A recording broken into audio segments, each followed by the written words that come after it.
Guys, sobrang cute ng PR na natanggap ko kahapon from Estée. Pinend nila sa akin yung full set heat protectant spray nila. User talaga ako ng heat protectant spray nila. Ito yung ginagamit ko. And paubos na siya. Usapan muna natin kung gaano kaganda tong PR na to. Kudos naman talaga sa PR team. Meron siyang parang pa-cabinet na ganyan. Meron ka makikitang mga gems. Ayan, ganyan sila. Na iba-iba yung kulay. And sa pinakababa naman, andito yung mga stickers. Ayan, sobrang cute na stickers. Alam nyo, pag meron talaga ako na-receive ng mga PR na meron kasamang stickers, tuwang-tuwa ako. Mahilig talaga kasi ako sa stickers, dinidikit ko yan sa Kindle ko. Minsan, yung mga digicam ko, nilalagyan ko yan ng mga stickers. Kaya tuwang-tuwa talaga ako sa PR na to. Okay, tama na yung box. Pag-usapan na natin yung mga products. So, sabi ko nga kanina, ginagamit to sa hair. Heat protectant spray siya. Meron siyang SPF 30. So, pwede nyo rin gamitin tong SPF for your hair. First, meron tayong Hitsy Pizzy Sakura Bloom. Main ingredients, sunflower oil and argan oil. And yung scent nito, sweet floral. Next is Summer Fresh. Main ingredients, watercress extract and rosemary oil. Yung scent niya, amoy fresh. Next, Low Leaf Confetti. Ito naman, meron siyang keratin and olive oil. Yung scent niya, sweet like candy. Sa mga mahihilig sa matatamis dyan, perfect sa inyo to. Next, Berry Rush. Meron siyang collagen and coconut oil. Yung scent niya, strawberry cake. Sobrang curious ako sa amoy nito, so try natin.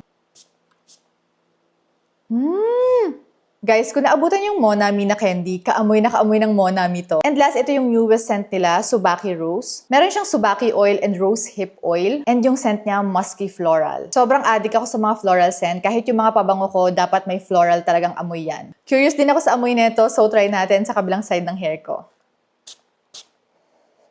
Okay, gagamitin ko na agad to bukas. Amoy light floral siya na hindi masakit sa ilong. Basta floral, gusto ko yan. Hindi pa tayo tapos kasi meron na din silang discovery set. Guys, baka iniisip nyo sponsored to ha. Hindi to sponsored. Talagang nakita lang nila na ginagamit ko tong Hitsy Pizzy na heat protectant nila. Nag-reach out sila sa akin para bigyan nila ako ng gift. So, sino ba naman ako para tumanggi? Gustong-gusto ko talaga yan. Anyway, sa discovery set, makukuha mo silang 5 pero tagda 10 ml lang sila. Perfect tong discovery set sa mga taong hindi pa sure kung ano nga ba yung scent na bibilhin nila sa full size. So, sa discovery set, maaamoy mo silang 5.